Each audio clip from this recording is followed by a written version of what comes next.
तो आज का डिस्कशन स्टार्ट करते हैं। ठीक है, पहला सवाल क्या है? सिंधु घाटी की सभ्यता की अधिकतर मोहरें निर्मित हैं। सिंधु घाटी की सभ्यता की अधिकतर मोहरें निर्मित हैं, तो किससे निर्मित होती हैं? सेलखड़ी से। सेलखड़ी से, ठीक है। चलिए, इसका सही आंसर होगा डी नंबर। 2 नंबर देखिएगा, जैन धर्म के 23वें तीर्थंकर कौन थे? पार्श्वनाथ। ठीक है, अच्छा, इनका प्रतीक चिन्ह क्या था? हाँ, सर्प। क्या था? सर्प। बहुत बढ़िया, सर्प था। ठीक है, अच्छा, पहले तीर्थंकर कौन थे? ऋषभदेव। उन्हें और किस नाम से जाना जाता था? आदिनाथ। उनका बताओ प्रतीक चिन्ह? सांड। क्या था? सांड। ठीक है, या वृषभ देता है ना, वृषभ या सांड। ठीक है, वृषभ। ठीक है, चलो आगे। अच्छा, महावीर स्वामी जो है वो कैसे तीर्थंकर थे? 24वें। ठीक है, अच्छा बताओ, पहला, दूसरा और तीसरा याद कराए थे आपको, ट्रिक दिए थे, याद है? नहीं याद है? ठीक है, आपको याद कराए थे रिया सासू, याद है? रिया सासू, है ना? हाँ, चलो, तो रिया सासू से हो जाएगा क्या? इस तरह से बताए थे आपको। ठीक है, रिया सासू, है ना? सासू के लिए हम बोले थे सासू। ठीक है, ठीक है, तो री से हो जाएगा ऋषभदेव, अ से अजीतनाथ, सा से संभवनाथ, अ से अभिनंदन और सु से हो जाएगा सुमतिनाथ। क्या हो जाएगा? सु से सुमतिनाथ। फिर से री से ऋषभदेव, अ से अजीतनाथ, स से, है ना, ए से हो जाएगा संभवनाथ और ए से हो जाएगा, है ना, ए से अभिनंदन और क्या हो जाएगा? सु से हो जाएगा एस यू से सुमतिनाथ। ठीक है, हाँ, स्टार्टिंग का 5 और अंतिम का 4। पहला 21वें नंबर में नेमिनाथ, फिर महना, इसका क्या हो जाएगा? नेमिनाथ के बाद क्या हो जाएगा, है ना, 21 नंबर में हो जाएगा नेमिनाथ, 22 नंबर में हो जाएगा अरिष्टनेमि और 23 नंबर में पार्श्वनाथ और 24वें नंबर में हो जाएगा महावीर। कौन हो जाएगा? महावीर स्वामी। ठीक है, तो नेमिनाथ, अरिष्टनेमि और 23 नंबर में क्या हो जाएगा? पार्श्वनाथ और 24 नंबर में क्या होगा? और ये बराबर पूछता है इस तरह का। ठीक है, पहला कम से कम 4 आप याद रखिए और लास्ट का कम से कम 4। ठीक है, 7वें नंबर के कौन है? सुपार्श्व। 7वें नंबर के कौन है? सुपार्श्व। सुपार्श्व, हाँ, इनका प्रतीक चिन्ह क्या है? स्वास्तिक। इसलिए इसको बताएं क्योंकि इनका जो है ना प्रतीक चिन्ह क्या है? स्वास्तिक है। 7वें नंबर के हैं और इनका नाम क्या है? सुपार्श्व। एक पार्श्वनाथ और एक है सुपार्श्व। याद रहेगा? चलिए, ठीक है, अगला, अब आगे बढ़ते हैं। 3 नंबर देखिएगा। 3 नंबर सवाल है, भारत का बिस्मार्क निम्न में से किसे कहा जाता है? तो सरदार वल्लभ भाई पटेल को। ठीक है, जिस तरह से जर्मनी के एकीकरण का योगदान या भूमिका में, है ना, जर्मनी के एकीकरण में मेन भूमिका जो रहता है बिस्मार्क का रहता है, ठीक उसी प्रकार से भारत के छोटे छोटे जो खंडित जो राज्य थे उनको एकीकृत करने में मुख्य योगदान किसका रहा? सरदार वल्लभ भाई पटेल का रहा। इसलिए इनको क्या बोलते हैं? भारत का बिस्मार्क। ठीक है, चलिए, इसका सही आंसर हो जाएगा बी नंबर। 4 नंबर देखिएगा, नील की खेती से संबंधित आंदोलन कौन सा था? चंपारण सत्याग्रह। इसी से संबंधित है 3 कठिया प्रणाली, याद है? कट्ठा में कितना? 3 था ना, सॉरी, बीघा में कितना? 3 कट्ठा। ठीक है, बीघा में 3 कट्ठा, यानी 1 बीघा में कितना होता है? 20 कट्ठा, यानी 20 कट्ठा में 3 कट्ठा आपको नील की खेती करनी थी। ठीक है, चलो, तो चंपारण सत्याग्रह कब हुआ था? हाँ, 1917। और गांधी जी द्वारा किया गया पहला जो भारत में किया गया पहला आंदोलन जो था वो कौन था? चंपारण सत्याग्रह। अच्छा, जो अहमदाबाद आंदोलन है ना, अहमदाबाद वाला जो मिल आंदोलन है वो 1918 में हुआ था। कब हुआ था? 1918। इसके बाद बारडोली सत्याग्रह कब हुआ था? 1928। इसमें सरदार वल्लभ भाई पटेल का योगदान था 1928। हाँ, इसी में उनको क्या मिला था? सरदार की उपाधि। ठीक है, दांडी मार्च कब हुआ था? 1930। दांडी मार्च 1930। ठीक है, 1930। बारडोली सत्याग्रह कब हुआ था? हाँ, 1928। चलिए, अब आगे बढ़ते हैं। 5 नंबर, निम्नलिखित में से कौन से प्रेसिडेंसी सर अंग्रेजों द्वारा भारत में स्थापित किए गए थे? तो 3 ही तो था, 3 प्रेसिडेंसी था। एक आपको बंगाल हो गया, दूसरा बंगाल, बम्बई और मद्रास। बंगाल, बम्बई और मद्रास। ठीक है, इसका सही आंसर क्या हो जाएगा? बी नंबर, बॉम्बे, बंगाल और मद्रास। ठीक है, 6 नंबर देखते हैं, स्वतंत्रता संग्राम 1857 का सिपाही विद्रोह किस शहर में हुआ था? मेरठ। तो कहां शुरू हुआ? मेरठ। डेट याद है? 10 मई 1857। ठीक है, आगे बढ़ते हैं। 7 नंबर, 1857 की क्रांति के लिए भारत का गवर्नर जनरल कौन था? Lord Canning. ठीक है, लॉर्ड कैनिंग। और भारत का प्रथम वाइसराय लॉर्ड कैनिंग। ठीक है, इसी के समय 1858 का भारत शासन अधिनियम पारित हुआ था और इसके तहत क्या बना दिया गया था? लॉर्ड कैनिंग को भारत का प्रथम वाइसराय। ठीक है, चलिए इसके बाद फ्रांस, 8 नंबर देखते हैं। फ्रांस में आतंक का राज किसके शासनकाल को कहा जाता है? तो रॉबेस्पियर। ठीक है, रॉबेस्पियर। ठीक है, हाँ, ये एक तरह से क्या था, ये भी एक तरह से समझो कि अधिनायकवाद का ये समर्थक था। पूरा एकदम एक तरह से पूरा ये है ना, पूरा हिंसात्मक कार्रवाई करता था। किसी के विरुद्ध, यदि इसके विरुद्ध कोई काम कर लेता था तो है ना, इसकी अलग से मशीनें बनाया था। ठीक है, और आदमी को उसमें काटता था, है ना, उसमें मुंडी डायरेक्ट डाल देता था आदमी का। ठीक है, वो अलग से मशीन ही बनाया था। ठीक है, उसमें कटवा देता था सीधा। ठीक है, चलिए, तो इसके लिए है ना, 8 का नंबर कौन सा हो जाएगा? C number. 9 नंबर देखो, कल्चरल रेवोल्यूशन है ना, रिवोल्यूशन के समय कम्युनिस्ट पार्टी ऑफ चाइना का प्रमुख कौन था? तो माओ जेडोंग। कौन था? माओ जेडोंग। ठीक है, 10 नंबर, हाँ 10 नंबर देखते हैं। ये देखो, ये क्रांतिकारी वहां भी जो चल रहा था ना, वो भी आंदोलन के, वहां भी है ना, चीन की क्रांति के लिए वहां भी एक्चुअली क्या है ना, राजा के विरुद्ध बहुत सारे जो राजा थे ना, एक्चुअली आप जानते हैं राज शासन जो रहा है ना, वो हमेशा क्या रहा है, वो कुछ अच्छे हुए और बाकी मैक्सिमम क्या रहा था? खराब। बहुत सारे खराब आपको मिलेंगे, क्योंकि वो अधिकतर जो था अपना मर्जी का करता था। आज ना संविधान का कानून के संविधान के अनुसार चलता है, लेकिन उस समय आज अभी देखो ना, चीन में अभी देखो किस तरह का शासन चल रहा है। जब से सी जिनपिंग आया, सी जिनपिंग ही चल रहा है। ठीक है, जो हाँ उसके विरुद्ध यदि कोई मीडिया वाला कुछ बोल दे तो बस मीडिया वाला का खैर नहीं, उसको फिर पता नहीं चलने देगा वो कहाँ उसको भेजता है। ठीक है, तो इस तरह से सोचो, यदि राजा होता तो राजा के पास तो सब चीज होता था, इसके पास तो केवल विधायिका का अधिकार है। तो सोचो ये कितना काम कर रहा है। तो अब सोचो, जब उसके पास पूरा आता था हर चीज का, जब उसी के पास पावर होता था तो क्या करेगा राजा। लेकिन हमारे यहाँ बहुत अच्छे राजा हुए। सबसे ज्यादा बेहतर राजा में कौन आते हैं? बहुत अशोक आएगा। कौन आएंगे सबसे बेहतर में? सम्राट अशोक। ठीक है, जो युद्ध है ना, अंतिम में क्या हुआ, कलिंग का जो युद्ध हुआ उसका क्या हो गया? हृदय परिवर्तन हो गया, है ना। ऐसा हृदय परिवर्तन हुआ कि तलवार को जो है ना म्याने में रखा रह गया। ठीक है, फिर कभी नहीं निकाला, अब बौद्ध धर्म के प्रचार में निकल गया। सोचो, जो ईरान तक का जीत लिया है, जो ईरान तक का साम्राज्य चला रहा है, कहां से चलता था साम्राज्य? ईरान, पाटलिपुत्र की धरती से, है ना। यहाँ पाटलिपुत्र का जो धरती है ना, कोई आम धरती नहीं है। आपको लग रहा है क्या, जो इतिहास नहीं जानते उसको लग रहा है। सोचो, अफगानिस्तान तक शासन चलता था, अफगानिस्तान तक का शासन, इधर म्यांमार का जो शासन यहाँ तक हम लोग का था, दक्षिण भारत में जाओगे तो कर्नाटक तक, हालांकि केरल तक भी हम लोग प्रभाव था अशोक का। प्रभाव तो इसका पूरा विश्व पर था, छोटा मोटा राजा नहीं था। ठीक है, श्रीलंका भेजा अपने बेटी को, संघमित्रा को भेजा ना, बौद्ध धर्म का प्रचार करने। हाँ, अपने बेटा को भेजा। ठीक है, तो इस तरह से वो छोटा मोटा ना, वो अपने किस लिए प्रसिद्ध हुआ? बौद्ध धर्म के प्रचार के लिए उसने, है ना, वो अपना है ना सहिष्णुता के लिए प्रसिद्ध हुआ। ठीक है, चलो आगे बढ़ते हैं। हमारे यहाँ बहुत महान राजा हुए। ठीक है, जिसमें सबसे ज्यादा बेहतरीन राजा में कौन है? सम्राट अशोक। चलो आगे बढ़ते हैं। 10 नंबर देखते हैं। संविधान सभा द्वारा भारत के राष्ट्रीय ध्वज का प्रारूप कब अपनाया गया? 22 जुलाई 1947। याद रखिएगा, 22 जुलाई 1947। अब प्रारूप समिति का गठन कब हुआ था? 29 अगस्त 1947, है ना। 1947 में कितना बात हो गया? 15 अगस्त 1947 को आजादी और 29 अगस्त 1947 को प्रारूप समिति का गठन हुआ और 22 जुलाई 1947 को क्या हुआ था? हाँ, राष्ट्रीय ध्वज का क्या बना? प्रारूप अपनाया गया। ठीक है, याद रखिएगा। अच्छा, इसमें दिया हुआ 26 नवंबर 1949 को हमारा संविधान बनकर तैयार हुआ, है ना, बन के पूरी तरह से तैयार हो गया और कुछ आंशिक रूप से उसको लागू भी किया गया था। ठीक है, इसके बाद इसमें दिया हुआ 24 जनवरी 1950 संविधान सभा की अंतिम बैठक, संविधान सभा की अंतिम बैठक 24 जनवरी 1950 को। आगे, हाँ, राष्ट्रीय गीत, राष्ट्रीय गान अपनाया गया। हाँ, राष्ट्रीय गीत और राष्ट्रीय गान को भी अपनाया गया था इसी दिन। ठीक है, और इसी दिन हमारे देश को, है ना, पहला जो मिल गए थे ना, भारत को पहला राष्ट्र, अपना जो प्रथम राष्ट्रपति इसी दिन मिले थे ना, राजेंद्र प्रसाद को सब मान भी लिया था। ठीक है, चलिए 11 नंबर।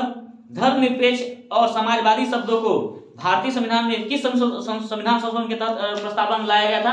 42वां संविधान संशोधन कब हुआ? 1976। हाँ, इसमें जो है इसी समय मूल कर्तव्य भी लाया गया था।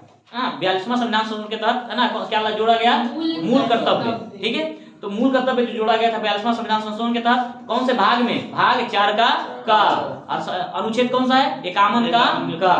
उस समय जब मूल कर्तव्य जोड़ा गया था, तो उस समय मूल कर्तव्यों की संख्या कितनी थी? 10 है ना। उस समय मूल कर्तव्यों की संख्या जो जब शुरुआत में जोड़ा गया था 10।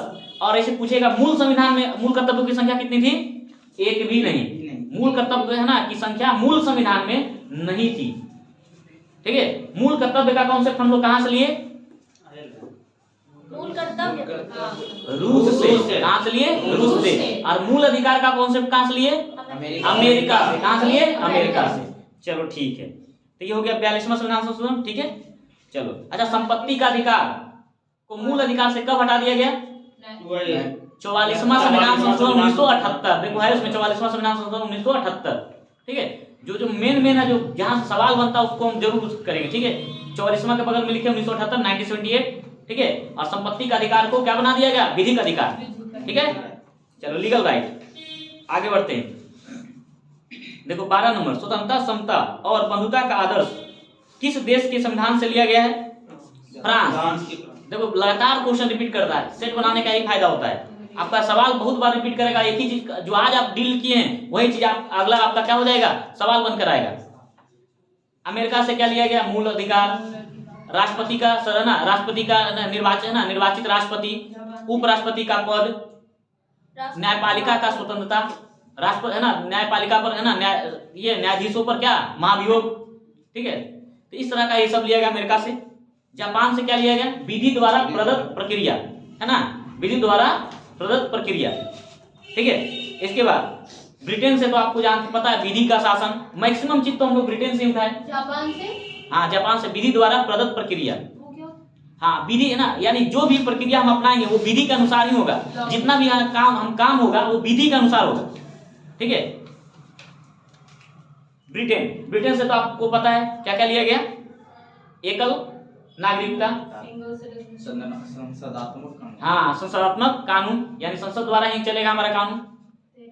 ठीक है, चलो फिर द्विसदनात्मक हमारा जो संस्था है, संसद है ना, द्विसदनात्मक है। आगे 13 नंबर देखते हैं। भारत के संविधान का 8वीं अनुसूची में निम्न में से कौन सा भाषा का मान्यता नहीं प्राप्त है? तो बताओ 8वीं अनुसूची में। अच्छा, 8वीं अनुसूची में कितनी भाषाओं को दिया गया है? मान्यता प्राप्त है अभी 22। वर्तमान समय में 22। 8वीं अनुसूची में वर्तमान में कितनी भाषाओं को मान्यता प्राप्त है? 22। उसमें इंग्लिश नहीं है, इंग्लिश नहीं है, बाकी सब है। उर्दू भी है, संस्कृत भी है, नेपाली भी है। ठीक है, चलिए ठीक है, आगे बढ़ते हैं। 14 नंबर देखते हैं। भारत के संविधान में मौलिक कर्तव्यों को किस वर्ष सम्मिलित किया गया? 1976। फिर आगे सवाल आ गया कि नहीं? वही चीज आ गया ना, अभी हम लोग डिटेल किए उसका। चल अच्छा, इसको सरदार सोलंकी समिति के है ना सिफारिश पर लागू किया गया था। लिख लो, सरदार सोलंकी समिति, बगल में लिखिए, सरदार सोलंकी समिति के सिफारिश पर, सरदार सोलंकी समिति के सिफारिश पर। ठीक है, बहुत बड़े सवाल पूछा हुआ है और आता भी सवाल है, सरदार सोलंकी समिति। ठीक है, इसके पहले जो हुआ था दरोगा वाला जो मेंस हुआ था उसमें पूछा हुआ था सवाल। ठीक है, चलिए आगे 15 नंबर देखिए। निम्नलिखित भारतीयों में से किस राज्य में द्विसदनात्मक विधानमंडल नहीं है? तो इसमें कौन सा सही होगा? तमिलनाडु में नहीं है। पहले 7 में था, लेकिन जब जम्मू कश्मीर क्या बन गया? केंद्र शासित प्रदेश बन गया, जम्मू कश्मीर और लद्दाख में टूट गया, तो अब वहाँ क्या नहीं रहा? द्विसदनात्मक व्यवस्था नहीं है, यानी वहाँ द्विसदन नहीं है, 2 सदन नहीं है, यानी एक विधानसभा विधान परिषद नहीं है। अब केवल क्या है वहाँ? केवल है ना जम्मू कश्मीर विधानसभा है और लद्दाख में विधानसभा भी नहीं है। ठीक है, अब देखो 6 कौन सा है? 7 था तो अब 1 तो हटा दिए। अब 6 कौन सा है? तो बिहार यूपी, जोड़ा में चलना, बिहार यूपी 2 हो गया। महाराष्ट्र कर्नाटक, महाराष्ट्र और कर्नाटक वर्तमान में 5 है। कैसे 5 है? 6 है। ठीक है, आगे बढ़िए। ठीक है, तो पहला क्या हो गया? पहला क्या होगा? बिहार यूपी 2, उसके बाद महाराष्ट्र कर्नाटक 6 है ना, 4 हुआ, और आंध्र प्रदेश तेलंगाना कितना हो गया? आंध्र प्रदेश और तेलंगाना कितना हो गया? 2/3 6, 2 का जोड़ा है 2/3 6। ठीक है, आगे बढ़ो। ठीक है। 16 नंबर देखो, राज्यसभा के अधिकतम सदस्य की संख्या कितनी है? 250। हाँ 250, लेकिन वर्तमान समय में कितना है? 245 ही है ना, 245। ठीक है मैक्सिमम हो सकता है 250, लेकिन चुना कितना गया? 245। ठीक है चलो, ठीक है 250, अधिकतम कितना हो सकता है? 250। ठीक है आगे बढ़ते हैं। 17 नंबर देखो, पंचायती राज व्यवस्था कब संवैधानिक बनी? कब है ना संवैधानिक, इसमें संशोधन करके इसको लागू किया गया 1992, 73वां संविधान संशोधन 92 में ना पारित किया गया। और इसका इसे लागू कब किया गया था? 24 अप्रैल 1993। लिखो, पंचायती राज को लागू कब किया गया? 24 अप्रैल 1993, 93 है ना, 1993। इसी दिन हम लोग मनाते हैं पंचायती राज दिवस, 24 अप्रैल को। ठीक है हाँ लागू हुआ था, प्रभावी कब से हुआ? 1993 से। ठीक है अब पहली बार पंचायती राज व्यवस्था कब लागू हुआ था भारत में? लागू हुआ था ना 1993 में। 1959, याद है? 1959, 2 अक्टूबर 1959 राजस्थान के नागौर जिला में जवाहरलाल नेहरू उसका उद्घाटन किया था वहां जाकर। ठीक है पहला बार बलवंत राय मेहता जो कमेटी बनी थी 1957 में, ठीक है उसके रिपोर्ट के आधार पर 1959 में पहली बार राजस्थान ने अपनाया था और उसका नागौर जिला में लागू किया गया था। ठीक है चलिए आगे बढ़ते हैं। 19 नंबर हाँ 19 नंबर देखेंगे, सुरक्षित। अच्छा 18 नंबर, ठीक है 18। अच्छा राष्ट्रीय मानवाधिकार का, राष्ट्रीय मानवाधिकार आयोग का गठन कब हुआ था? 1993 में। 1993 लिख लिया, 1993 राष्ट्रीय मानवाधिकार आयोग का स्थापना कब हुआ? 1993। हाँ ये अधिनियम के तहत बना था, संसद के अधिनियम के तहत बनाया गया था। ठीक है संसद के कानून के तहत बनाया गया था, ये संवैधानिक नहीं है। ठीक है संवैधानिक आयोग नहीं है। ठीक है संविधान में इसका उल्लेख नहीं है। ठीक है आगे 19 नंबर, सुरक्षित पेयजल अधिनियम के अनुसार सार्वजनिक जल आपूर्ति प्रणाली की बुनियादी परिभाषा है कोई भी जल प्रणाली जो मानव खपत के लिए पानी की आपूर्ति इनके लिए करती है। तो इसका आंसर सही आंसर हो जाएगा डी नंबर, 15 सेवा कनेक्शन। यानी उस कनेक्शन कितना को दो? कम से कम 15 घर में कनेक्शन दे दे, या 25 आदमियों को वर्ष में 60 दिन से अधिक, मतलब एक साल में 365 दिन होता है, उसमें कितना देना चाहिए? कम 60 दिन से ज्यादा वो पानी को अवेलेबल करवाता है तो क्या कहलाएगा? है ना सुरक्षित पेयजल अधिनियम के अनुसार ये उसको है ना क्या दे दिया जाएगा? सार्वजनिक जल आपूर्ति प्रणाली के अंतर्गत माना जाएगा। ठीक है तो ये इसका सही आंसर क्या हो जाएगा? D number. ठीक है 20 नंबर देखिए, नेपच्यून के अलावा अन्य किस ग्रह को नीला ग्रह कहते हैं? तो पृथ्वी। हालांकि नेपच्यून को नीला और हरा भी बोलते हैं। ठीक है नीला और हरा मिक्स करके। ठीक है तो ये इसका सही आंसर क्या हो जाएगा? ए। ऐसे नीला ग्रह के नाम से कौन किसे जानते हैं? पृथ्वी को। ठीक है चलिए 21 नंबर, अब देखो 21 नंबर औद्योगिक क्षेत्र है अलग अलग देश का, और इसके बाद है ना उसका बगल में लिखा हुआ देश का नाम, तो मिलान करना है। इसका सही आंसर क्या? घर जा। ठीक है जाओ कैसे निकले? टाइप कर दो। ठीक है इसका सही आंसर क्या हो जाएगा? इसका सही आंसर क्या होगा? बताइए इसका सही आंसर क्या हो जाएगा? हाँ इंग्लैंड में। हाँ इसका सही आंसर डी नंबर होगा। बर्मिंघम जो है फ्रांस में नहीं है, वो इंग्लैंड में। कहाँ है? इंग्लैंड में। ठीक है बर्मिंघम कहाँ है? ठीक है चलो, और देखो ओसाका जो है जापान में है, लंका शायद ब्रिटेन में है, स्लेम है ना, स्लेम है ना, ये कहाँ है? तमिलनाडु। भारत में कहाँ है? तमिलनाडु में। ठीक है बगल में लिख लो क्योंकि भारत का है। ठीक है उसको लिख लो। ठीक है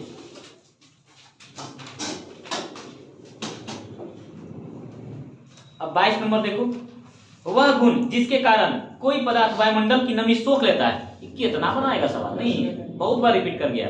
चलो प्रस्वेदन क्या होगा? प्रस्वेदन। इसका सही आंसर क्या होगा? बी नंबर प्रस्वेदन। ठीक है चलो अच्छा कितना लोग इसको सही किए हो? हाँ देखो बहुत बढ़िया।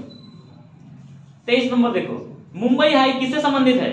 पेट्रोलियम से। किससे संबंधित है? पेट्रोलियम। बहुत बढ़िया। हाँ 23 का बी नंबर। 24 नंबर देखो, स्वेज नहर भूमध्य सागर को किस सागर से किससे जोड़ती है? लाल सागर। लाल सागर से। किससे? लाल सागर से। बहुत बढ़िया। अच्छा स्वेज नहर का उद्घाटन कब हुआ था? 1869 है ना, 1869। ठीक है स्वेज नहर कब स्टार्ट हुआ था? 1869। ठीक है तो बगल में लिख लो आरंभ कब हुआ? 54 में 1869 1869। क्या? ठीक है 1869। ठीक है आगे बढ़ो। 25 नंबर देखिए, नागार्जुन सागर परियोजना किस नदी पर है? कृष्णा, है ना। अर्जुन के साथ कौन रहेंगे? कृष्णा, ठीक है। आगे 26 नंबर देखो, मयूराक्षी परियोजना किससे संबंधित है? तो पश्चिम बंगाल। ये मयूराक्षी नदी है, मयूराक्षी नदी पर एक परियोजना है, मयूराक्षी परियोजना, ठीक है। ए नंबर इसका सही आंसर क्या होगा? ए नंबर पश्चिम बंगाल। 27 नंबर देखो, वनस्पति जो विषुवत रेखीय वनों से संबंधित नहीं है वो कौन सा है? तो महोगनी सही है, रोजवुड भी सही है, आयरनवुड भी सही है। अर्केसिया नहीं होगा ना, अर्केसिया, ठीक है। अर्केसिया क्या होता है पता है? नहीं। बबूल का पेड़ जानते हैं? बबूल का, हाँ। यही बबूल है। बबूल तो क्या है? ये इसको नॉर्मल बोला जाता है क्या? ये वैसे जगह क्षेत्रों में होता है जहाँ वर्षा कम होता है, यानी कांटेदार जो है ना, कांटेदार, ये तो एक तो कांटेदार पेड़ है, यानी राजस्थान वाला क्षेत्र में जो होगा, ठीक है। जो शुष्क प्रदेश होगा वहाँ क्या होगा? बबूल के पेड़ दिखाई देते हैं, ठीक है। विषुवतीय प्रदेश शुष्क क्षेत्र में आएगा। विषुवतीय प्रदेश विश्व का सबसे ज्यादा आर्द्र वाला जो क्षेत्र है ना, ब्राजील वाला जो क्षेत्र है, याद करो अमेजन वाला जो है ना, अमेजन जो है कहाँ से होगा? चलो आगे बढ़ते हैं। सबसे ज्यादा वर्षा वाला क्षेत्र है, हमेशा बारिश होता है भूमध्य रेखीय प्रदेशों में, दिल्ली।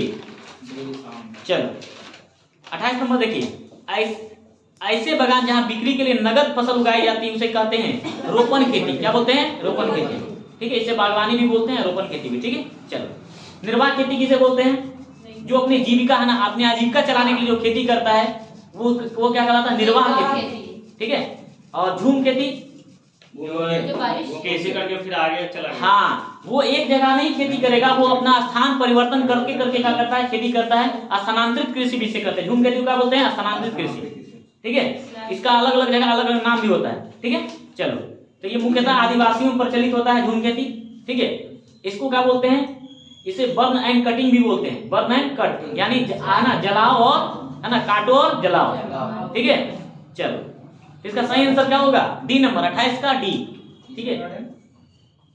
29 नंबर देखो, भारत निम्नलिखित में से दुनिया में किसका सबसे बड़ा उत्पादक और उपभोक्ता है? इसका सही आंसर क्या होगा? मक्का, मक्का, ठीक है। चलो आगे बढ़ते हैं, ठीक है। हाँ 30 नंबर देखिए, दुनिया का तीसरा सबसे अधिक जनसंख्या वाला देश कौन सा है? यूएसए, ठीक है। तो इसका याद रखिएगा, ICU, ICU, आई से इंडिया, सी से आयु से यूएसए, है ना, यूएसए, याद रहेगा। ICU, हाँ ICU, ठीक है। तो ICU बोलेगा तो क्या बोलना है फिर? हाँ वो तो ठीक है। इसके बाद बोलना आईबा, क्या होगा? आईबा, ठीक है। क्या हो जाएगा? हाँ, तो आई से हो जाएगा क्या? आई से इंडोनेशिया, बी से ब्राजील, क्या हो जाएगा? ब्राजील। आई से इंडोनेशिया, बी से ब्राजील, ठीक है। तो ICU आईबा, ठीक है, याद रहेगा। तभी अभी करंट में, क्योंकि अब चीन को पछाड़ कर भारत आ गया है, इसलिए पहले चीन था लेकिन अब क्या है? भारत, ठीक है। चलो इसका सही आंसर क्या हो जाएगा? USA, ठीक है। 31 नंबर देखिए, केंद्रीय सांख्यिकी संगठन CSO का मुख्यालय कहाँ, मुख्य कार्य क्या है? तो ये इसका मुख्य कार्य क्या है? राष्ट्रीय आय के अनुमानों को संग्रह करना, है ना। राष्ट्रीय आय का अनुमान लगाता कि कितना है। इसका स्थापना कब हुआ था? 1951, 1951। और NSO, एक है NSO, नेशनल सैंपल सर्वे, ठीक है। हाँ NSSO भी होता है, ठीक है। इसका, ठीक है, NSO है, उसका ऑर्गेनाइजेशन होता है NSO ना। तो इसका सही आंसर होगा क्या? NSO का लिख लीजिएगा बगल में 1950, है ना, NSO का लिख लीजिएगा 1950, ठीक है। बेरोजगारी का वगैरह का आकलन लगाती है, ठीक है। आय के अनुसार ही तो लगेगा कि किसका कितना आय है, ठीक है। चलो 32 नंबर देखिए। अच्छा 32 का थोड़ा सा आंसर जो है ना, कल आप लोग इसको सुधार लीजिएगा, सी लगाइएगा इसका सही आंसर। 32 का सी, जो लोग सी लगाए थे उसका आंसर सही है, वो 5 नंबर फिर से अपना इंक्रीज कर लीजिएगा। कितना लोग सही किए हो 5 नंबर? इसको कोई नहीं बनाए थे, चलो ठीक है। तो देखो क्वेश्चन क्या है, भारत में पूंजी खाते की परिवर्तनीयता पर कौन सी समिति बनी थी? तो ये हुआ कौन सा है? तारकोर समिति, है ना, तारकोर समिति। ये कब गठित हुआ था? 1997 में, 1997, बगल में लिखो 1997। फिर देखो ए नंबर जो है राज्य मन्नार समिति, इसका गठन हुआ था 1969 में, केंद्र राज्य संबंध बताने के लिए, ठीक है। केंद्र राज्य संबंध में जो विवाद था उसके लिए एक कमेटी का गठन हुआ था। कौन सा है? राज्य मन्नार समिति। राज्य है, उसके बगल में कॉमा करके लिख देना, उसी में लिख डैश देके लिख लो मन्नार, राज्य मन्नार समिति। उसका पूरा नाम क्या है? राज्य मन्नार समिति। 1969 तमिलनाडु की सरकार ने गठित किया था, ठीक है, केंद्र राज्य के लिए, ठीक है। 1969 में केंद्र राज्य संबंध बताता है, ठीक है। राजमंडल समिति, बहुत बार समिति के बारे में आपसे पूछा जाता है कि कौन सा समिति किससे संबंधित है, ठीक है। जैसे एक है सी रंगराजन समिति, 2012 में गठन किया गया था इसका गरीबी के आकलन के लिए। देखिए गरीबी के आकलन के लिए 12 सी रंगराजन, बी नंबर देखिए रंगराजन होगा, रंगराजन समिति है ना लिखा हुआ, वहां लिखिए गरीबी का आकलन, देखिए गरीबी का आकलन, ठीक। अगला देखिएगा, अच्छा मुखर्जी समिति जो होगा, ये मनोज मुखर्जी समिति है, पूरा नाम क्या है इसका, मनोज मुखर्जी। ये किसकी जांच के लिए हुआ था इसका गठन, सुभाष चंद्र का है ना, सुभाष चंद्र बोस का जो दुर्घटनाग्रस्त जो उनकी मृत्यु हुई थी उसकी जांच के लिए ये आयोग गठित हुआ था। इसलिए बहुत इंपॉर्टेंट है ये, इसको याद रखिएगा। मुखर्जी, मनोज मुखर्जी समिति 1999 में गठित हुआ था, देखिए 1999 में गठित हुआ था मनोज मुखर्जी, है ना। सुभाष चंद्र बोस की है ना दुर्घटनाग्रस्त जो मृत्यु हुई है ना, उसकी जांच के लिए हुआ था। 1945 में आ रहे थे ना अपने विमान से सैनिकों को लेकर, आजादी का सैनिक था, ठीक है। लेकिन उनका विमान क्या हो गया, क्रैश हो गया और उनकी है ना रहस्यमय मृत्यु हो गई, ठीक है। पता भी नहीं चला कि कैसे कहाँ चले गए। चलिए 33 नंबर, निम्न में से कौन सा मंडल उत्तर मध्य रेलवे का हिस्सा नहीं है। तो देखो उत्तर मध्य बोल रहा है कोटा, कोटा पश्चिम की ओर है ना, राजस्थान में है ना, तो क्या हो जाएगा इसका सही आंसर डी नंबर, 33 का, हाँ 33 का डी नंबर। कोटा, कोटा कहाँ पड़ता है, राजस्थान में। एक वेब सीरीज भी आया था कोटा फैक्ट्री, नहीं देखे, चलो ठीक है, नहीं देखा तो कोई बात नहीं। इसका सही आंसर क्या होगा 33 का डी नंबर, पश्चिमी रेलवे, ठीक है। इसका ये किसका मंडल है, ये किसका जोन है, तो इसका लिख लो बगल में, पश्चिमी रेलवे का ये है, ठीक है। पश्चिमी रेलवे में आता है कोटा, ठीक है। चलो 34 नंबर देखिए, वह द्वीप जिस पर चार्ल्स डार्विन ने, ठीक है, फिनिंच पर जैव विकास के संदर्भ में अध्ययन किया था। तो जैव विकास का अध्ययन किए थे कौन, डार्विन, ठीक है। इसको बोलते हैं डार्विनवाद का भी सिद्धांत बोलते हैं, ठीक है। तो ये जो है इन्होंने किया था, कौन सा द्वीप था, गैलापागोस, ठीक है। देखो उसमें है आंसर डी नंबर, गैलापागोस द्वीप। ये दक्षिण अमेरिका में पड़ता है, ठीक है, बगल में दक्षिण अमेरिका, गैलापागोस द्वीप, दक्षिण अमेरिका, साउथ अमेरिका, ठीक है, डी नंबर, ठीक है। माजुली द्वीप जानते हैं, माजुली द्वीप कौन सी नदी पर है, ब्रह्मपुत्र नदी। विश्व का है ना, विश्व का सबसे बड़ा नदी द्वीप कौन सा, माजुली, और कुछ नदी के द्वारा बनाया गया है, ब्रह्मपुत्र। सर क्या है ये, विश्व का सबसे बड़ा नदी द्वीप, नदी के द्वारा द्वीप बनाया गया है, ठीक है, माजुली। अब ये डिस्ट्रिक्ट हो गया, असम का एक डिस्ट्रिक्ट घोषित हो गया है, ठीक है। चलिए अच्छा मुंद्रो द्वीप कहाँ है, पता है मुंद्रो द्वीप कहाँ है, केरल में। देखो केरल का कोल्लम जिला में पड़ता है, बगल में देखो कोल्लम, या केरल लिखो सीधा, केरल, हाँ। हैवलॉक द्वीप ये अंडमान निकोबार का एक द्वीप है, और अब इसका नाम क्या हो गया है, स्वराज द्वीप, है ना, स्वराज द्वीप, ठीक है। इसका नाम क्या है, स्वराज द्वीप हो गया है। हैवलॉक का क्या नाम हो गया, स्वराज द्वीप, ठीक है। चलो 35 नंबर देखते हैं, विश्व उपभोक्ता अधिकार दिवस कब मनाया जाता है, 15 मार्च, बहुत बढ़िया। अच्छा ये हो गया, एक और 22 मार्च को क्या मनाते हैं, 22 मार्च बिहार दिवस, और साथ में जल दिवस। बिहार में जल समस्या है, जल का अधिकता भी और जल का कमी। उत्तरी बिहार बाढ़ से परेशान और दक्षिणी बिहार सूखा से परेशान, ठीक है। और दोनों संबंधित किससे है, जल से, इसलिए जल दिवस 22 मार्च, ठीक है। आगे अब देखिए 36 नंबर, महाराष्ट्र के पोला त्योहार में किस जानवर की पूजा होती है, बैल। किसका होता है, बैल। इस दिन क्या करते हैं, बैलों का पूरा श्रृंगार वगैरह करा के उसका पूजा किया जाता है, ठीक है, हाँ। और इस दिन है ना उसका रेस भी कराया जाता है, ठीक है, रेस भी कराया जाता है, ठीक है। चलो आगे 37 नंबर, हाँ थोड़ा शांति, ठीक। अब देखो इसके बाद जाओ लेके आओ तो इसके बाद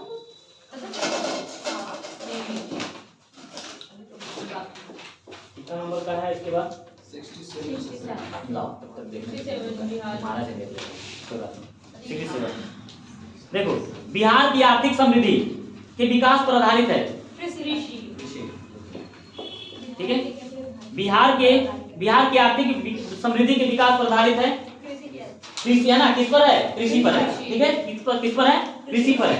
बिहार जो है किस पर डिपेंडेंट है, कृषि पर। मुख्य रूप से यहाँ क्या है, कृषि। इसका सही आंसर क्या हो जाएगा, कृषि, ठीक है। 67 का ही नंबर। विदेशी निवेश भी उतना नहीं है बिहार में, सूचना प्रौद्योगिकी भी नहीं है यहाँ उतना, और उद्योग का तो कहना ही नहीं है कि नहीं। चलिए 68, बिहार के अधिकांश भाग आच्छादित हैं, तो कौन सा मिट्टी होगा? कछारी मिट्टी। कछारी मिट्टी एक है ना जलोढ़ मिट्टी है। कछारी मिट्टी को क्या बोलते हैं? जलोढ़ मिट्टी भी है। जलोढ़ मिट्टी को क्या बोलते हैं? एलुवियल सॉइल, है ना, एलुवियल सॉइल, ठीक है। चलो ठीक है, एलुवियल सॉइल। आगे 69 देखो, हाल ही में किस राज्य सरकार ने नमो शेतकारी महासम्मान योजना शुरू किया है? महाराष्ट्र। 70 नंबर देखिए, किस रेलवे जोन ने शहीदों के नाम पर ट्रेनों है ना ट्रेन के इंजनों का नामकरण किया है? उत्तर रेलवे। क्या है? उत्तर रेलवे। उत्तर रेलवे का मुख्यालय दिल्ली। कहाँ? दिल्ली। और पश्चिमी रेलवे का? मुंबई। चर्च गेट मुंबई। चर्च गेट मुंबई, ठीक है। अच्छा, और दक्षिण रेलवे का? दक्षिण में चेन्नई। 3 गो प्रेसिडेंसी है ना, तीनों एकदम पूरा पश्चिम और दक्षिण, एकदम याद रखो, ठीक है। अच्छा होता है स्वर्णिम चतुर्भुज याद है? स्वर्णिम चतुर्भुज याद है ना? दिल्ली, मुंबई, चेन्नई और कोलकाता, बस ये चारों याद रखो। अब ध्यान में रखेगा, पश्चिम पूरा उत्तर दक्षिण याद रहेगा एकदम, ये चारों याद रखना है, ठीक है। ठीक है, और यदि हम देखें पश्चिम वाला, देखें ये पश्चिम तो हो गया चर्च गेट मुंबई, और यदि हम देखें पूर्वी देखें तो बताओ, पूर्वी कलकत्ता, पूर्वी कलकत्ता, ठीक है। और मध्य रेलवे देखें तो मध्य रेलवे वो उत्तर मध्य है, इलाहाबाद उत्तर मध्य है, ठीक है। मध्य रेलवे मुंबई, हाँ मुंबई होगा। क्या है? मुंबई।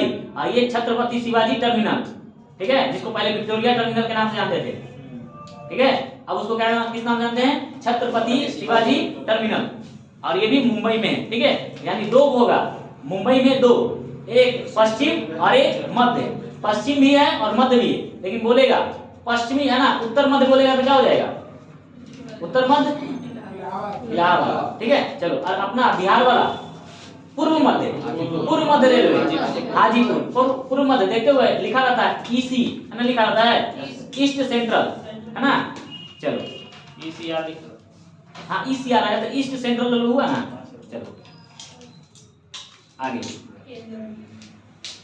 अब चलते हैं 71 नंबर, केंद्रीय भारतीय भाषा संस्थान इनमें से किस भारतीय राज्य में है? तो कहाँ है? कर्नाटक में, ठीक है। ऐसे भाषा ज्यादा बोलने में नाटक नहीं करता है लोग, है ना, नया नया भाषा बोलते रहेगा तो देखो नाटक नौटंकी करते रहेगा, इसलिए भाषा वाला कहाँ हो जाएगा? कर्नाटक, ठीक है। और इसका जो इसका ना एक शहर है मैसूर, है ना, मैसूर में। कहाँ है? मैसूर में, तो बगल में लिख लीजिएगा मैसूर, ठीक है। मैसूर शहर है ना कर्नाटक में, कर्नाटक का ही बात कर रहे हैं, ठीक है। हाँ पहले उसको मैसूर ही बोलते थे, पूरा क्षेत्र को मैसूर कहा जाता था, ठीक है। अच्छा 72 नंबर देखिए, कह रहा है जी का मान आर के, है ना, आर के मान के अनुसार बदलता है। किसी छात्र को जी का मान कहाँ पर न्यूनतम होगा? बताओ। भूमध्य रेखा पर सबसे न्यूनतम, है ना, न्यूनतम होगा, और ध्रुवों पर अधिकतम। अब पृथ्वी के केंद्र पर 0, शून्य, ठीक है। ये बात याद रखिएगा। भूमध्य रेखा से हम जैसे से ध्रुवों की ओर जाएंगे तो स्मॉल जी का मान बढ़ता जाएगा, और ध्रुव से हम भूमध्य रेखा की ओर आएंगे तो जी का मान घटता जाएगा। अब इसको अब अलग अलग तरह से आपको सवाल बन सकता है, ठीक है। जी का मान क्या होता है? स्मॉल जी का मान 9.8 मीटर पर सेकेंड स्क्वायर, और कैपिटल जी का मान 6.67 into 10 to power -11 newton metre square per KG square, ठीक है। याद रखना है कैपिटल जी का मान कहीं भी बदलता नहीं है, वो हमेशा एक नियत रहेगा, सार्वत्रिक नियतांक बोलते हैं उसको, ठीक है। चलो आगे 73, इनमें से कौन सा सुधार आंदोलन वर्ष 1829 में लॉर्ड विलियम बेंटिक के कार्यकाल में हुआ? तो सती प्रथा का प्रतिषेध या प्रतिबंध कब लगा था? 1829 में। और ब्रह्म समाज की स्थापना 1828, ठीक है। ब्रह्म समाज की स्थापना 1828, ठीक है। अच्छा व्यपगत का सिद्धांत, डॉक्ट्रिन ऑफ लैप्स, ठीक है, ये लॉर्ड डलहौजी के समय 1848, ठीक है। विधवा विवाह किसके समय? लॉर्ड कैनिंग 1856, बगल में लिखते जाइए 1856 लॉर्ड कैनिंग, जितना लिख, हाँ 1856। और मार्ले मिडो सुधार 1909, भारत में सांप्रदायिक रूप से ना ये सामुदायिक चुनाव प्रणाली लागू की गई थी 1909 के तहत, है ना, आधार पर। चलिए 74 नंबर देखते हैं, इनमें से किस खिलाड़ी को आईसीसी क्रिकेट कप 2019 में प्लेयर ऑफ द टूर्नामेंट मिला था? Kane Williams. Kane Williamson. ठीक है। 75 नंबर, परमाणु का पहला विस्फोट स्थल पोखरण किस राज्य में है? राजस्थान, है ना। ये हुआ था मई 18 मई 1974 74 इंदिरा गांधी के समय। या देखो अब परमाणु से भी है ना, तो परमाणु का आज आपका पूरा है ना, इसको पूरा क्या कर देते हैं? हाँ पूरा बता देते हैं। चलो बहुत बढ़िया, पूरा बता देते हैं। देखो यदि पूरा विश्व का बात करेगा तो पूरा विश्व में पहला हुआ था 16 जुलाई 1945 को पहला बार परीक्षण हुआ परमाणु बम का, और ये सफल रहा। कौन करेगा? अमेरिका हुआ था, मैक्सिको में किया था ना, मैक्सिको में ये सफल हुआ, है ना। और इसके जो थे कौन? ओपेनहेमर। कौन थे? ओपेनहेमर। ठीक है, क्या थे? ये जनक थे, उन्होंने सफल किया था इसको। परमाणु बम पहली बार बनाया था उन्होंने, है ना, 16 जुलाई 1945। और तुरंत क्या कर लिया? उसका उद्घाटन भी कर लिया। याद करो 6 अगस्त 1945 और 9 अगस्त 1945। याद है ये दिन? 6 अगस्त 1945 और 9 अगस्त 1945। नागासाकी और हिरोशिमा, जापान के दो शहर, दो है ना, पूरे मैप से गायब। हिरोशिमा और नागासाकी। हिरोशिमा और नागासाकी इस समय ये 6 अगस्त को गिरा था जो है ना हिरोशिमा पर। हिरोशिमा पर कौन सा गिरा? Little boy. इस पर गिराएगा लिटिल बॉय, और 9 अगस्त को गिराएगा फैटमैन। जो बॉय था फिर मैन बन गया, याद रहेगा ना। पहले लिटिल बॉय और फिर फैटमैन। ठीक है, ये दो तरह के बम थे, परमाणु बम का नाम है। वो गिराया गया था 6 अगस्त को कहाँ? हिरोशिमा, और 9 अगस्त को नागासाकी। जापान के दो शहर धरती के ना मैप से पूरा गायब। ठीक है। इसके बाद भारत में भी देखें तो भारत में 2 परीक्षण, एक पहला जिसको स्माइलिंग बुद्धा के साथ रखा गया था। कौन सा? स्माइलिंग बुद्धा। इस समय इंदिरा गांधी थी, स्माइलिंग बुद्धा। ठीक है, ये हुआ था 18 मई 1974। और दूसरा वाला जो था वो भी पोखरण में हुआ। दोनों का कहाँ? पोखरण में। जगह क्या है? पोखरण। जगह क्या रहेगा? पोखरण। ठीक है, राजस्थान में पड़ता है पोखरण। ठीक है, तो ये पहला हुआ 18 मई 1974, और दूसरा वाला जो था ये 11 मई और 13 मई 2 दिन हुआ था। ठीक है, इसमें 5 बम विस्फोट किए गए थे। ठीक है, और ये हुआ था 1998 में। उस समय हमारे प्रधानमंत्री कौन थे? अटल बिहारी वाजपेयी। और इसका नाम रखा गया था ऑपरेशन शक्ति। ऑपरेशन शक्ति। ठीक है, ऑपरेशन शक्ति। ठीक है, और इसको शक्ति 98 के नाम से भी जानते हैं, शक्ति 98। ठीक है, तो ये रहा हमारा पहला स्माइलिंग बुद्धा। हम कोई भी काम किया स्माइल करते हुए, पते नहीं चलने दिया अमेरिका को, तो भनक नहीं लगने दिए, कर लिए वो। ठीक है, जब ये सफल हो गया तो इंदिरा गांधी मुस्कुरा रही थी। अब क्या बोली? स्माइलिंग बुद्धा। ठीक है, बुद्ध मुस्कुराए। ठीक है, और उसके बाद अटल बिहारी वाजपेयी बोले जब एक बार बुद्ध मुस्कुराई थी तो शक्ति किसके पास? मेरे पास। ठीक है, और याद रखना दोनों मई में हुआ है। यानी परमाणु जो है ना, परमाणु बम का जब भारत ने है ना परीक्षण कर लिया, तो इसके बाद पूरा दुनिया भारतमय हो गया। क्या हो गया? भारतमय। ठीक है, मई से मई। ये एकदम दिमाग में रखिए, कल के क्या करता है आपको मंथ दे देता है। यदि डेट आपको याद ना हो तो कम से कम मंथ आप याद रखिएगा, मई। ठीक है, याद रहेगा। चलो बहुत बढ़िया, आगे बढ़ते हैं।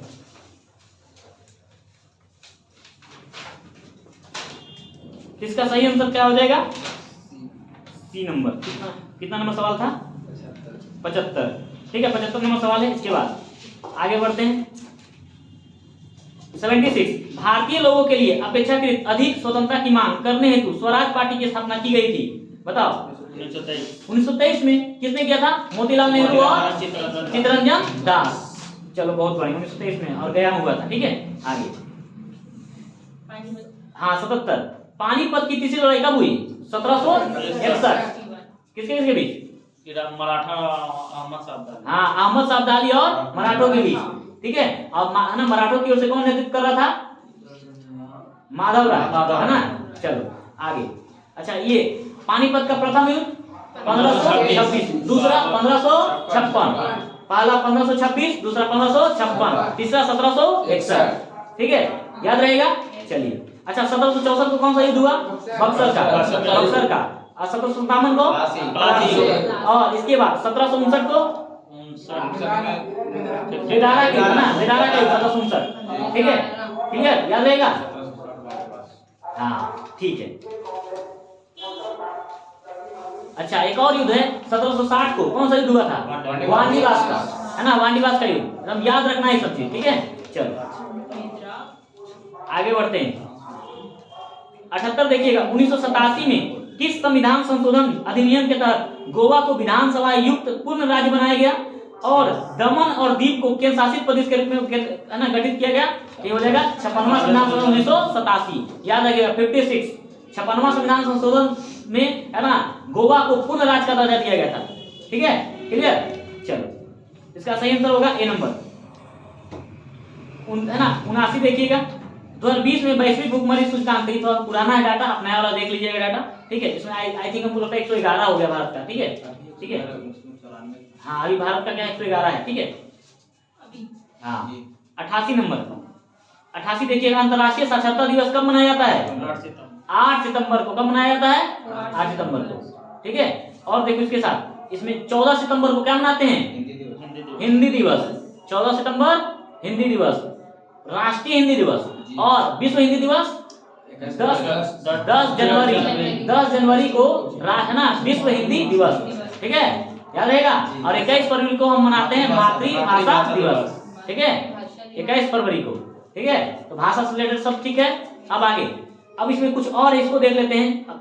27 सितंबर और 29 सितंबर, ये दो बात याद रखिएगा। 27 सितंबर को पर्यटक दिवस, विश्व पर्यटक दिवस, और 29 सितंबर को मनाते हैं विश्व हृदय दिवस, ठीक है। हाँ वही दिल वाला, ठीक है। तो यार कैसे याद रखना है? देखो ऐसे घूमने में मजा नहीं आता है, कम से कम कितना लोग चाहिए? 2 लोग का साथ होना चाहिए। कितना लोग का? 2 लोग साथ हो तो घूमने में मजा आए। तो 2 और 7 से हो गया 2 और 7, ठीक है। 2 और 7 से 27 हो गया, याद रहेगा। 2 और 7 से 27। और घूमेंगे एक ही दिन, कम से कम 2-3 दिन घूमेंगे, है ना। तो 2 दिन और ले लो, तो 27 और 2 29। तो एकदम 2 दिन घूमने के बाद पूरा दिल बाग बाग हो जाता है, एकदम हृदय खुश। तो क्या हो जाएगा 29 सितंबर को? हृदय दिवस। क्या हो जाएगा? 27 को? हाँ 27 को विश्व पर्यटक दिवस, ठीक है। घूमेंगे। हाँ घूमना है और फिर हृदय एकदम बढ़िया हो जाएगा, ठीक है। आगे बढ़ते हैं। 81 नंबर देखिए, किस देश को जोगियों का देश, है ना, सन्यासियों का देश, है ना, बताओ किसे कहते हैं? Hermit kingdom. उत्तरी कोरिया को किसको बोलते हैं? उत्तरी कोरिया को, ठीक है। आगे 28 नंबर देखते हैं, सॉरी 82 नंबर देखते हैं। खालिस्तान को पेरिस समझौता, देखो पेरिस समझौता हुआ था 2015 में, ठीक है। और इसे लागू करने के लिए 2016 में प्रस्ताव रखा गया था। तो इसका सही आंसर होगा क्या? 22 अप्रैल 2016, ठीक है, 22 अप्रैल 2016, ठीक है। और 22 अप्रैल को हम लोग क्या मनाते हैं? किस रूप में? पृथ्वी दिवस के रूप में, है ना। पृथ्वी दिवस के रूप में 22 अप्रैल को मनाते हैं इसलिए क्योंकि हमने पृथ्वी को बचाने का प्रयास किया और पेरिस समझौता को हमने क्या किया? पूरी तरह से हमने इसको समर्थन कर दिया, पूरे विश्व ने इसका समर्थन किया। ग्रीन हाउस गैस को मेनली रूप से क्या है ना, जलवायु जो परिवर्तन हो रहा है उस खतरा को रोकना है। जलवायु परिवर्तन जो हो रहा है वो उसका मुख्य रूप से जिम्मेदार कौन है? वो green house gases. Green house gases इसके लिए मुख्य रूप से जिम्मेदार है, वही ग्लोबल वार्मिंग का जिम्मेदार है, ठीक है। तो ये बात याद रखना है, ठीक है। आगे बढ़ते हैं। कह रहा है 83 नंबर, ब्रह्मपुत्र उन प्रमुख नदियों में से एक है जो कई सहायक नदियों के साथ कई देशों में प्रवाहित होती है। तो देखो इसका सही है ना, ब्रह्मपुत्र की सहायक नदियों में है ना केवल एक लास्ट वाला डी नंबर नहीं होगा, तमसा नदी, ठीक है। बाकी सब हो जाएगा, ठीक है। वो बगल से ही गुजरती है, हाँ बगल से जाती है वो, है ना, तमसा नदी, ठीक है। वो इसका सही आंसर नहीं है। तो इसका सही, हाँ सही आंसर तमसा होगा, लेकिन इसका सब बाकी जितनी सहायक नदियां है ना, दिबांग, सुबनसिरी, धनसिरी, तीस्ता, मानस, सभी इसकी सहायक नदियां होंगी, ठीक है। तो ब्रह्मपुत्र की लिख लो सहायक नदियां, तीस्ता, मानस, सुबनसिरी, धनसिरी, दिबांग, ठीक है, सब हो जाएगा, ठीक है। चलो आगे बढ़ते हैं, ठीक है। चलो 84, डेनमार्क की संसद का क्या नाम है? इसका सही आंसर क्या हो जाएगा? पॉकेटिंग, ठीक है। अच्छा देखो यहाँ दिया हुआ है द नेशनल डाइट। देखो डाइट किसका है पता है? डाइट किसका है? संसद का नाम याद रखिएगा, डाइट और ड्यूमा। डाइट है टोक्यो यानी जापान का, है ना। देखिए इसके लास्ट में क्या है? ट, तो ट से टोक्यो, और ड्यूमा इसके लास्ट में म है यानी मास्को। यानी मास्को किसके राजधानी? रूस का। तो रूस का ड्यूमा और जापान का डाइट, याद रहेगा, याद रखिएगा, ड्यूमा और डाइट। डाइट हो जाएगा जापान का और ड्यूमा हो जाएगा रूस का। तो रूस की संसद का नाम ड्यूमा और जापान की संसद का नाम डाइट। ड्यूमा किसका सर? ड्यूमा रूस का, ठीक है। चलो तो इसके साथ 84 खत्म। अब 85 देखते हैं। ग्रीष्मकालीन ओलंपिक 2024 का आयोजन किस शहर में किया गया है? पेरिस। और 28 में होगा अमेरिका में।